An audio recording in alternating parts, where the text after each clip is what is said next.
Hi everyone, we're going to start making a lamp today, but firstly I wanted to just explain to you what subdivision modelling is, also known as sub-D. This is the way I work and the way many people work in Maya.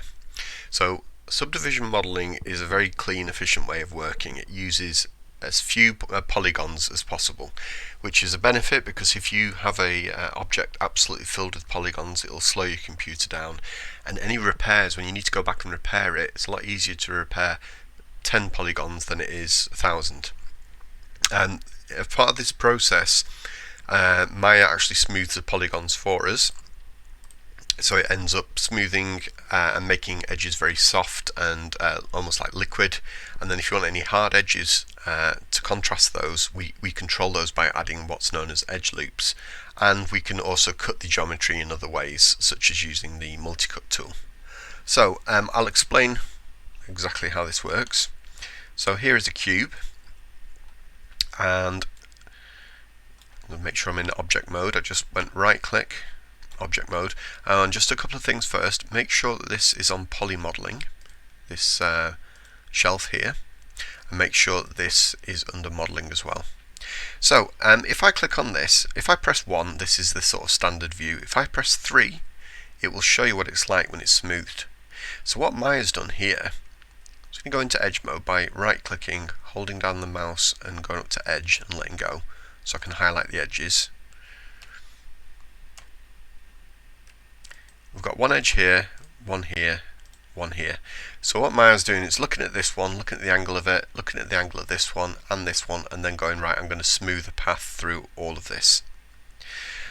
Which is great if you want to make spheres, but sometimes you want a little bit more control over it. So this is when we start adding edge loops, and I think you saw me adding one in by accident a second ago. So to add an edge loop, we go to Mesh Tools, Insert Edge Loop. Click on that, and the way you use edge loops is if you click and hold on a horizontal line, you'll get a vertical edge loop. So if I click it and hold it, there's a vertical one. Now if I click and hold onto it and move it, I can move it all around, and what's happening here is it's just cutting a line. Basically it's dividing it up by going through the entire model. Now if I press 3, can you see what's happened? We've still got a very sort of free flowing model at this side, but because we've got more loops here, it's controlling how far these surfaces curve over. And the more you put in, or should I say the closer to each edge they go, the more control you get over the model. So you can actually begin to tape things up. It's almost like reinforcing a cardboard box. I'm going to press 3 again. And can you see this is starting to sharpen up a lot more? And I could add some more even. So the last tool you use sits down here, so you can click it here, or you can press G and that will bring up your last tool. So let's put a few more in. I wouldn't usually do it like this, but it's just to show you. And can you see? Load of control over that edge now. So we can add further ones here because we've still got like quite a nice sweep here, and this is just what you have to get used to when you're using subdivision modelling. So I'm going to press Z. You don't need to press Control Z, just Z is fine on this to go back to the cube as it was, or the sphere as it was. And so this is a subdivided sphere. It's got 4 faces basically. If I show you a regular sphere, a polygon sphere, I'm going to press on the polygon sphere and it should pop in here. Move this along here. Now just look how many polygons you've got. Thousands compared to 4 polygon shapes here. So let's say you had to edit any of this. So I'm going to right click, go to edge, let go of the mouse. Can you see you're having to mess around with all these edges and points and all sorts. So polygon models do have the place, especially with extremely high detail work for CGI and things, but the most accepted way of working is sort of subdivision. So one of the things we need to be aware of is that you do need quads for these edge loops to go through. It needs to have 4 sides, and that's so there is an entrance point, so the entrance comes through here and then out of the other side of the cube. So if you try and do it with a triangle like on this one, this is what happens. Can you see what's happening here? Maya has got an edge loop through the entire model, but when it gets to a triangle, it comes in here and it doesn't know whether to go off to this way or off this way, so it doesn't do anything. So that becomes very difficult to then add more edge loops and subdivide it further. The same can be said for n-gons. So I'm going to go into face mode, so I'm holding down right click, go to face mode. I'm just going to select this. This is an n-gon, and it's anything that's over 4 sides. So in this case, go into edge mode. It's 1, 2, 3, 4, 5. You can have them with 6, 10, 50 sides. And these are really bad, because what happens is, again, Maya doesn't know when it reaches here where its exit point should be. So when it comes to smoothing it, it makes a real mess of all the topology, so it smooths poorly, and in renderers it really messes stuff up. A renderer is okay with triangles, and so are game engines, because they basically turn them into triangles anyway, but with n-gons, these are 5 or more sided shapes. They need to be avoided at all cost. But apart from that, it is relatively straightforward, and it's just about thinking about how to create a model, making it efficient as possible. So we'll move on from this and get on with the lamp. Okay, now we can get started on creating this lamp. The first thing we need to do with Maya whenever we're starting anything new is to create a project folder for it. The reason is, in Maya there's loads of different folders which all contain different information, and these all need to be kept together as one. I'll show you what I mean. So I'm going to go to File, and whenever we make a new project, so a new model, we go down to Project Window. So it's File, Project Window. And Maya will create all of these little subfolders for us. Scenes, for instance, is where your actual this thing you see behind is what you call a scene. So that's where the scenes get saved to. Images, source images, things like that. So if you've got any blueprints you're working from, any texture information goes into these folders.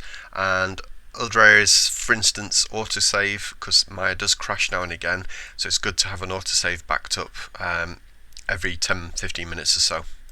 So in order to make a new project, we rename it first of all. We click New. We name it whatever we want to call it. So I'm going to call this Lamp Model 1. Now you cannot use spacebar. You can't use any spaces when you're creating any names in Maya. It doesn't like them. So you can either just use uppercase like I've done, or put underscores underneath it. So that's pretty important. Next we choose the location. So I'm going to click on this folder, and I'm just going to put it on my desktop here. I'm going to press select, and then just click accept, and here we have it. This is now going to be writing to that lamp model folder. So if I show you on the desktop, there we go, lamp model 1. So if I double click this, it'll show all of those folders there. Now the good thing about this is, whenever I'm going to save a scene, so let's say that's my lamp, I want to save it, I just go File, Save Scene As, and it'll automatically go to the right place.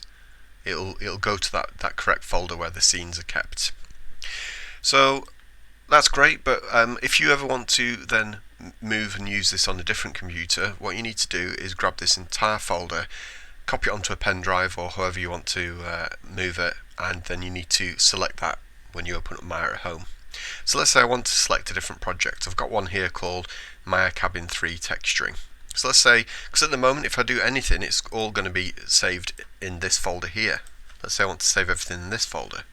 Well, it's very easy again. This time you go to File, and you go to Set Project. So it's basically setting the project it's looking at. And in this case, I'm back on my desktop, and let's say I want to start working in this one. Click on that, and I just click Set. And I can tell this has worked by going to File, Open Scene. So if you look up here again, it's going to Maya Cabin 3 Texturing, and I've got a couple of scenes already saved here. So I'm going to click on this and then click Open. It'll always ask you, you've got an unsaved scene, just don't save. And I'll get an error about colour, don't worry about that. And this is what I've got here. So this is my other scene. Okay, let's go back to the lamp model though. File, Set Project, Lamp Model 1, Set. And then I can go to New Scene. Right, so another thing we need to set up is autosave, because this is important, and once you know how to do it, you can just set it up and it takes a couple of minutes. We'll go to Windows, Settings and Preferences, Preferences. Click on that. There's hundreds of settings here, but all we need to worry about is Files and Projects. And autosave, we'll click Enable, and you can prompt it, so you can ask it to say, look, we're going to save it, is that alright? And you can say yay or nay. You can limit autosaves if, in fact we'll do that. We'll limit autosaves because you don't want it, if you spend 16 hours on it, you don't want loads and loads of files popping up every 10 minutes. So I only want 10 autosaves at a time. An interval, I'm gonna be risky and put it to 15 minutes. So what happens is every 15 minutes it'll save a file. When it gets up to 10, it'll then start rewriting the oldest file. And it'll say autosave destination, you just want to keep it in the project. So we can just click save. So now if it crashes, we go onto the lamp model and we look in autosave and it'll start saving and putting them here. Okay, brilliant. That's out of the way and we can actually get on with modelling this lamp. So when you click, make sure you got this poly modelling shelf on. When you click any of these, just be aware that it'll create stuff and just dump it in the middle of the page. Okay, I'm just going to press Z. You don't need to press Control Z, just Z. So if I pressed the cube button 3 times, in theory it'll create 3 cubes in the middle of the page. So just be aware of that. Don't get too click happy, because then you'll end up with models inside models. Right, so what we need to do is start off with a cylinder. Now if we click it once, it'll just dump a cylinder there, but we want to change the options. So I'm going to double click it, and these are the options that come up. And we want a radius of 5, height of 1, axis divisions of 8, height divisions of 2, and cap divisions we're going to set to 1. And we want to create it on the y-axis.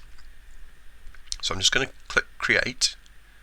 Well, in fact, I'll click apply. If you click create, it'll create it and close this down. I want to keep this on here, so I'm just going to click apply and we can figure out what's actually going on here. So the radius is 5, so it's 5 units long. Height is just 1 unit high. Axis divisions is 8, which means it's got 8 sort of spokes coming off it. And cap divisions, this has been split once on the cap. So I'm going to close that. Now if you want to change any of this stuff, we can go to the attribute editor, because as I said in lesson, Maya is node based, so every single object you have has got a load of attributes to it. So you just wander around on the attribute editor and you access it from there, or you can access it from here. If you hover over this attribute editor, I can go to polycylinder 1 and here it is. Here's all the information. So what I can do now, this is on 8, I could make more divisions if I wanted to. I could make more height divisions, and the cap, see? So we're just setting it to 1. So that's the good thing about the attribute editor, is that every object you make has got these attributes to it. So if you remember how to move around in Maya, hold down Alt, left click to orbit the scene, middle click while holding Alt to pan around, and right click to zoom in and out. But you can also use the scroll wheel as well, which most people tend to do. Other thing is F to focus in and center something on the page. So if I have a cube, I've just made a cube, I'll move this out to the side here. If I want to focus on this, I'll click on this object, press F. If I want to focus on the cube, click on it, press F. And now when I orbit, it orbits the cube. If I want to look at everything on the screen, I press A for all. And let's say I want to focus on this, click on it, F to focus on that. Easy peasy. Right, so what we're going to do is, this is going to be the base of the lamp. So we want to move this up first of all. So I'm going to right click, hold it down, go to vertex, let go.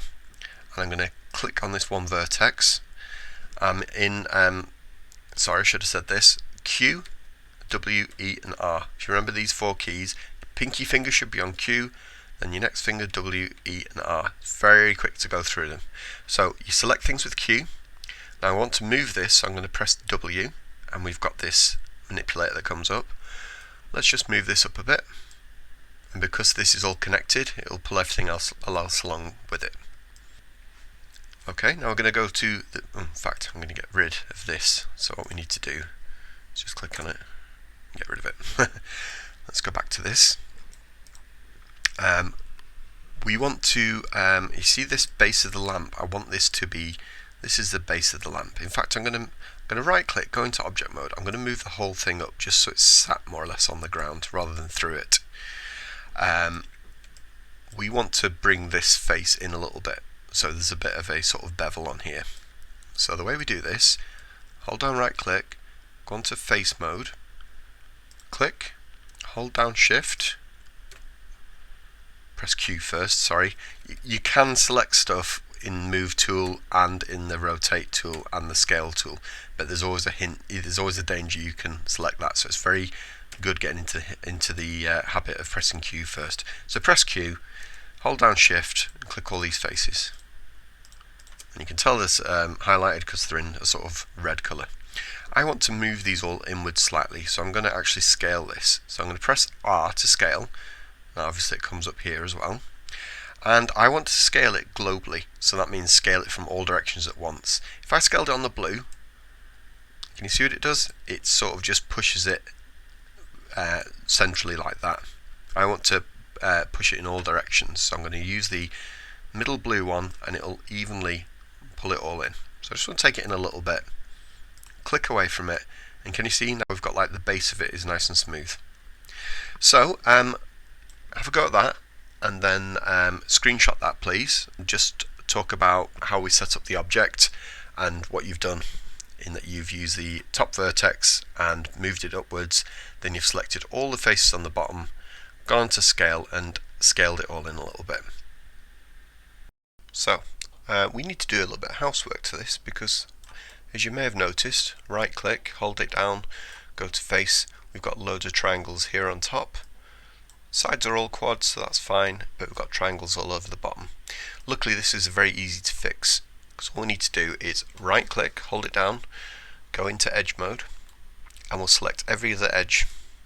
Oh, I'm going to press Q as well. I need to get into the habit of selecting things under Q. So look, I've got these 4 and I want to delete these, so I'm going to press Control backspace. The reason you press Control first is that sometimes when you delete edges, it'll leave vertices, which are these joining bits. Can you see vertex is basically the dots? It'll leave those in place and it's not really very good for the model. There are some reasons when you need them, but I'll let you know when it comes up. So we're going to do the same on top, right click, go into edge mode, select every other one. Doesn't matter if it's a mirror image of below. So every other one, Control backspace, and although these look like triangles, they've got 1, 2, 3, 4 sides. So the way I can test that now is to go into mesh tools, insert edge loop. You don't need to do this. See, this edge loop now goes through this part, and I can keep subdividing it as much as I want. So we know that that's perfect and in quads. So I'll just back that up by pressing Z a few times. Don't need to put Control Z, it's just Z. And we're going to make the central part of it, of the lamp that comes up in the stalk. This vertex here is a bit high for my liking, so I'm going to right click, go to vertex, just click on it, W for the move tool, remember Q selects, W moves, E rotates, and R scales. So I'm in W, I'm going to move it down the green axis. And yeah, I can go a bit smaller than that actually.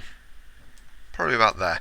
Now what we can do, well, before we move on, it's worth showing, I'm going to go into the side view. So I'm going to keep my mouse as it is and just hit spacebar. Then I'm going to move my mouse to the side view. I don't need to click anything on my mouse, I just need to make sure it's in this viewport. Click spacebar again and I'm in this view. So we are in vertex mode at the moment. If I click and drag over these vertices and let go, it's selected all of these vertices. So I can now move those down if I wanted to. And I could click over this whole lot here and move these down. Now the reason we have to click and hold, well I'll show you the reason. Let's say we want to try and move this line. If I just go, okay, well I'm going to get this one, this one, this one, this one, and this one. I've not actually selected that entire row, I've only selected the front side of the faces. So if I try and move these down now, I'll show you in perspective mode actually. Can you see what's happened? We've only selected half of the model. So what you must always do in these side views is you click and drag. So if you click and drag, you can check it in the perspective mode, and can you see it's gone through the entire model. So it's just something to be aware of. Right, so that looks a little bit more stylish as far as I'm concerned. I'm going to go into face mode now because we're going to extrude these faces inwards. So I'm going to right click, go to face, and you can either click and then hold shift and click them. A way I often use is if you hold down tab, it'll turn your brush, turn your pointer into a paintbrush, so you can just paint over the ones that you want. It's just a little bit quicker. I'm going to press R. I'm going to extrude inwards. So the difference between extruding and moving. So I'm going to use this middle grabbing point here. If I move it inwards, it'll just stretch the other shapes to fit, which is fine, you know, if you want that. Press Z. If I extrude, I hold down shift, and what that actually does is it leaves those shapes where they are and it'll make all new ones. So I'm going to extrude this into about here, then let go of everything. Now I want to move this up, so I'm going to press W, and again if I move it up it'll stretch everything, which I don't want. I want to make more geometry, so I'll hold down shift, extrude this up, let go of everything. I'm going to press R again to scale, and remember, always scale on this center point. Hold down shift, click the center point, extrude inwards, and then I'll go to W, just extrude one last little step upwards, like that, and it almost looks like a wedding cake or something. So again, you can go into your side view if you want, go into vertex. If it's got a little bit high, you can just drag the whole lot down, drag this top lot down as well. There you go, that looks pretty cool. Go back into the perspective mode, and I want to create the stalk coming out from here. So I'm going to go back into face mode, so right click, face mode, make sure I've got Q selected for select, hold down tab, pick these up again. Oh, my tab didn't like me there. Pick these up again. I'm going to extrude them one last time into the center. So I'm going to press R and I'm going to extrude. I'll show you a big problem we have is people using this one to extrude instead. So I'll show you what happens. Can you see? It just drags it in from the sides. It doesn't do it globally like the middle. You always want to do it this way unless specifically you want something that's wider than it is long. So we've now got this center stalk, which is at a decent size. Everything is still in quads, so that's great. I'm going to press W now, and we're going to extrude this up. So I'm going to zoom out a bit by scrolling backwards, hold down shift, pull it up in this yellow direction, then let go. Now if I want to move it up, now it's not going to affect anything. So you're just going to get it to the height that you want, and let's go into the side view. So I've still got that top face selected. Go into the side view now, and I want to bend this backwards just a little bit. So I'm going to just bend it on this blue axis. Now you could do this in your perspective view, but I think it's always much better if you're in a side view. You know exactly what it's going to look like, and you know exactly which direction you're pulling it in. And what to do now? Right. Well, what we need to do is create a sort of curve. So we've still got this face selected. So in this, we'll stay in the side view, hold down shift, we'll extrude another little section of it, let go of everything. Now we're going to press E to rotate, and we're going to use this yellow one on the outside, and we'll just rotate this by a little bit. Okay, press W, extrude it out again, E, we're not extruding this part, we're just moving it, we're just rotating it, sorry. W, we just want to straighten this up, so we're not going to extrude, we're just going to click this middle bit. Now we can extrude again, hold down shift, extrude it again, let go of shift, move it into the right position, press E and just rotate it again. Can you see where we're getting at? Go into perspective mode, and we've got this sort of twist going on here. So I've just deselected those faces, so I'll just go right back in and reselect them. Hold down tab, paint over them, back to W for move, and I just want to extrude this stalk coming out now. So back into the side view, I'm going to zoom out a little bit, Remember, if you want to move around in the side view, it's Alt and middle mouse button. I'm going to hold down Shift. I'm actually going to use this center one. Just extrude it out using the center. Let's zoom out and see what it looks like. That's not too bad. I can move it back a little bit. I don't need to extrude backwards. If you do that, what will happen is it'll start pushing it in on itself and it'll turn the model inside out. So you don't want that happening. So we've got that. Let's make another bend here. So hold down Shift and we'll just do that. Extrude it. Press E. Twist it. I'm going to go back to W and just shift this around until it's about right. In fact, I'm going to press F, and can you see this focuses in on it?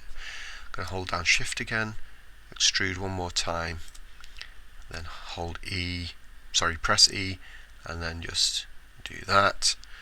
W again, hold down Shift, and just extrude one more bit of a stem. Now let's zoom out. This is probably leaning over a wee bit too much.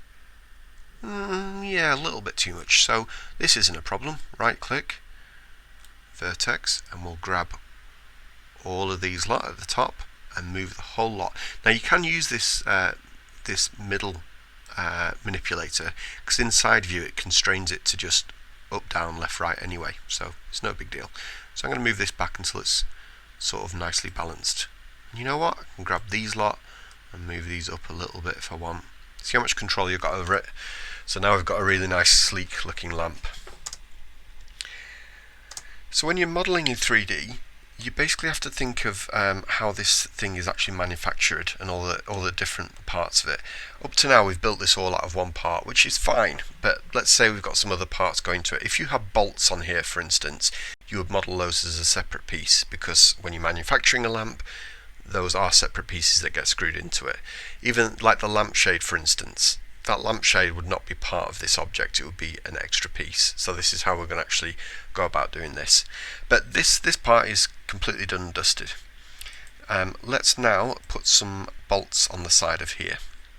So I'm going to double click on my cylinder. Right, now let's have a think. So the radius was huge before, so I'm going to put it down to about 2. I'm going to highlight that and press 2. Height, we'll leave as 1, see what it looks like. Axis we'll leave at 8. Height we'll put down to 1. Cap divisions 1. Okay, let's just try and do this. So click create. Where is it? Now it's thrown it in the center of the model. So I'm not going to click away yet because it's selected. Press W. Can you see? It's hidden. So let's move it up. Alright, that's not too bad. That's not too bad. It's the wrong way around though. So let's go into, which is the best view? Let's go into the front view, because we want it in line with this. Just move it out of the way. So we're going to go into E to rotate. Now we're going to hold down J, which will snap it. So I'm going to hold down J and just rotate it here. And can you see, rather than rotating freely, it snaps it at about 10-degree increments. So that's all good. Let's check on the perspective mode again. It's fine. It's too big though. So it's still selected. We press R to scale and just scale this down. Let's click away from that. By the way, if you haven't done yet, you want to pause now and take some screenshots. Now we're going to move this so it sort of just covers this area. So right click, make sure we're in object mode, press W, and to be honest, you're going to be best, it's always best lining these up in the side views.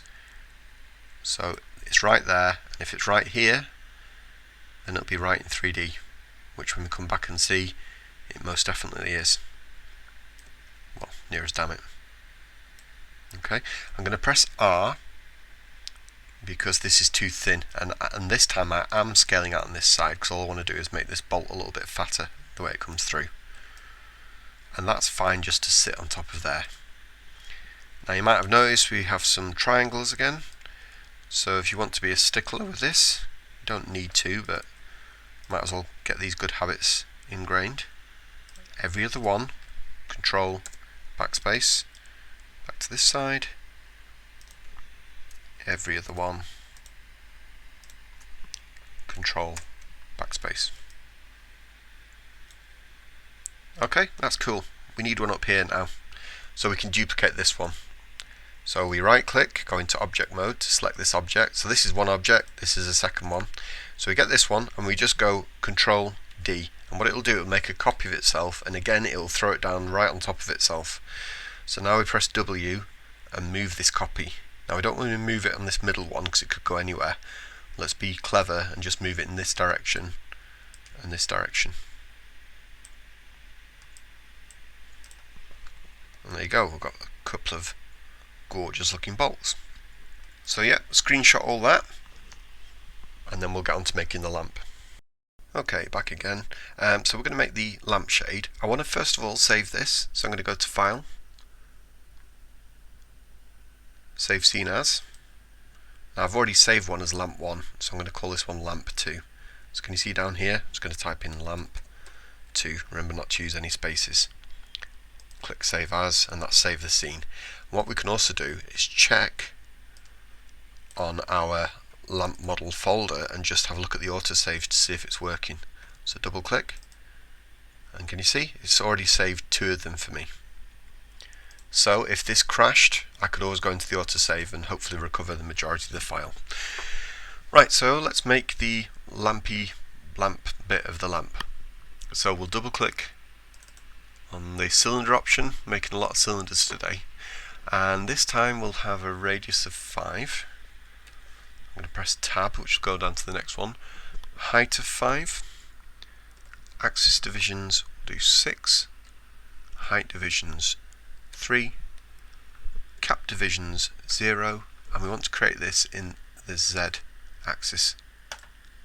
Click Create, and we've got this huge monstrosity here which you can move out.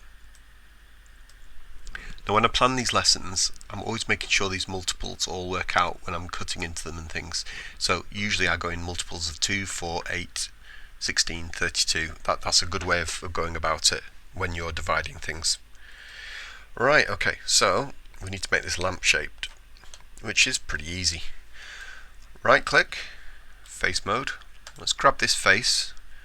I'm going to scale it. We're not going to extrude it, we're just going to scale it down to make the rear part of the lamp. Let's grab this one. Still in the scale tool, which is R, and then we'll just stretch this outwards. Is this looking lamp-like? It's looking okay.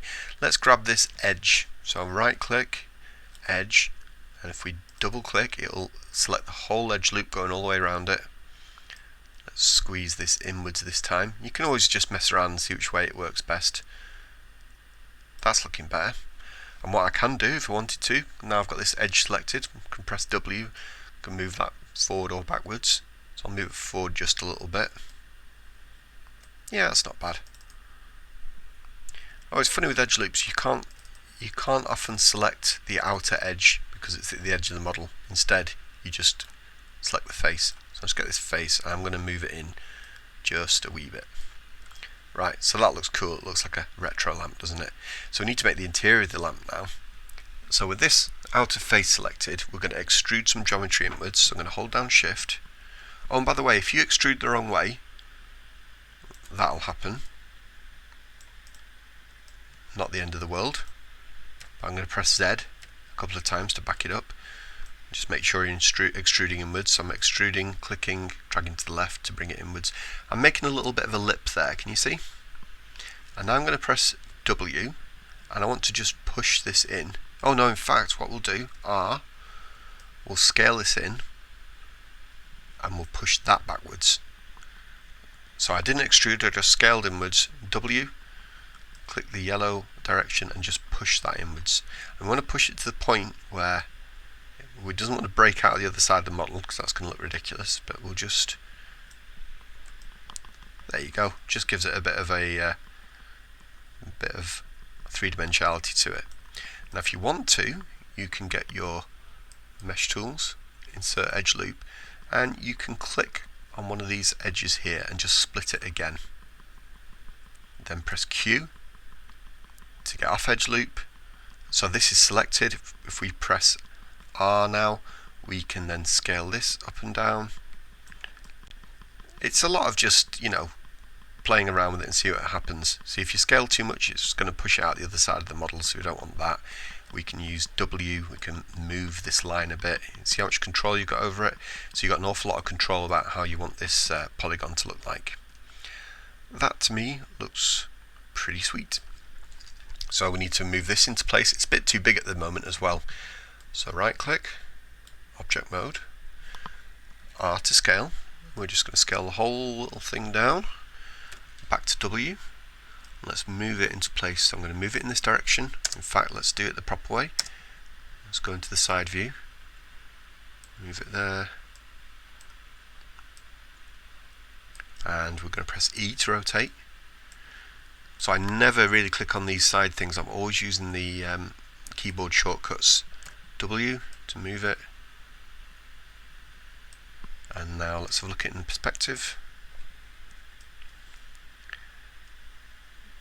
That's not too bad. I might just move it down a tiny bit more and make it a tiny bit bigger.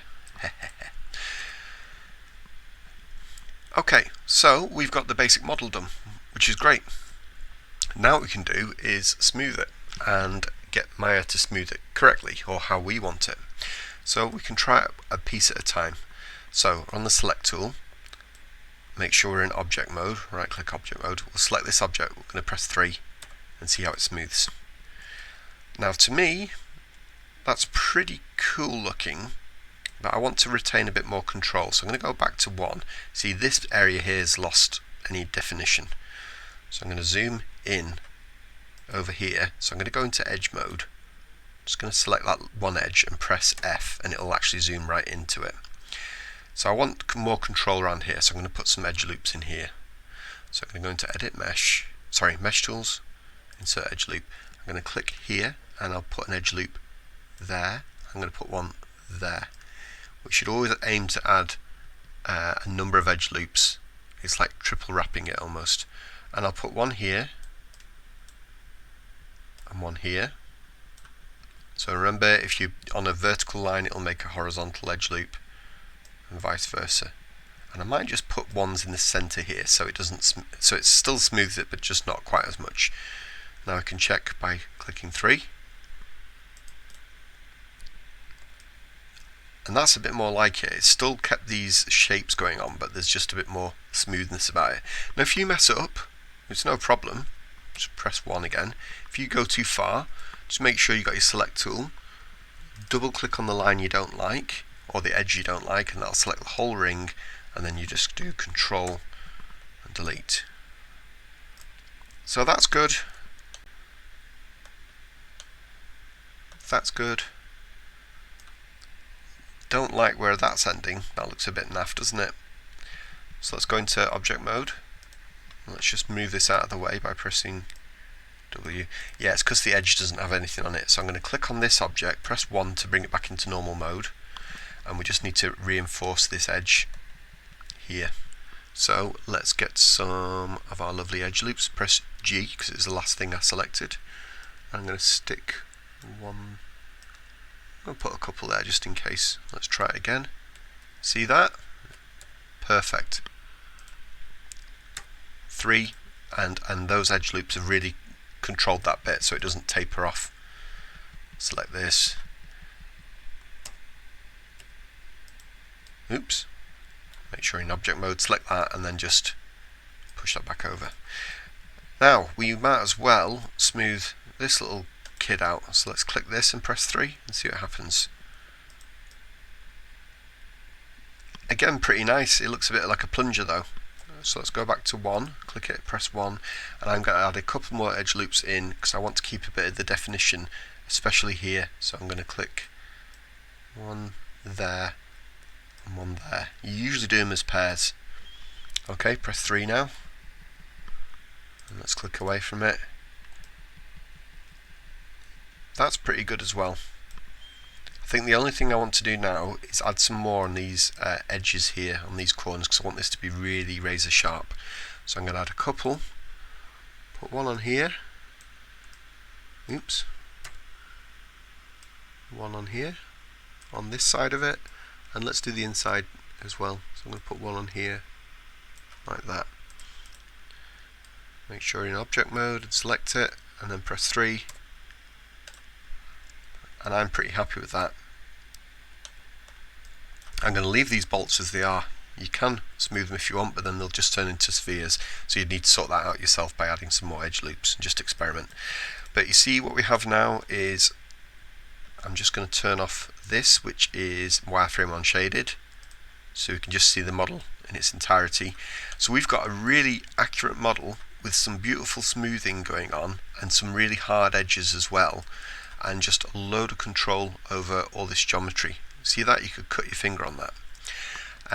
We're not going to texture this yet because I want to keep you on modelling for a little while longer until you get used to it.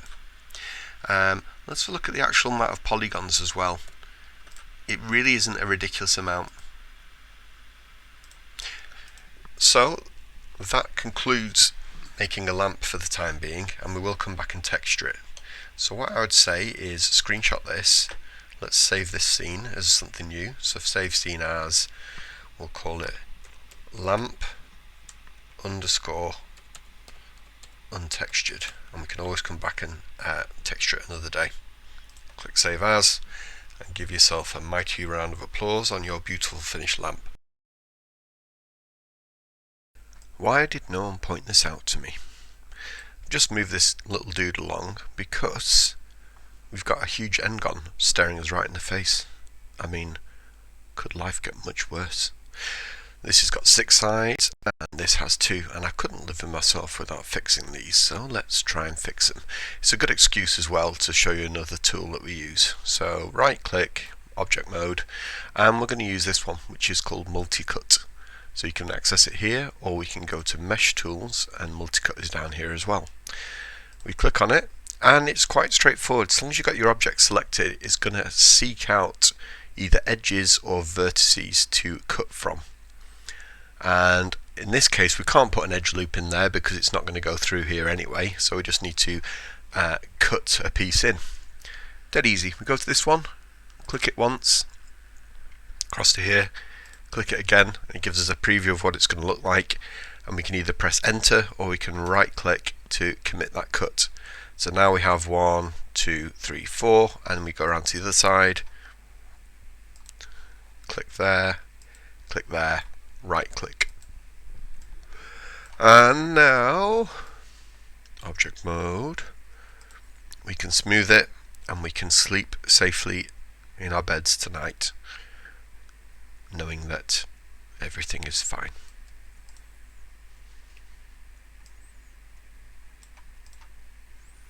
I thank you.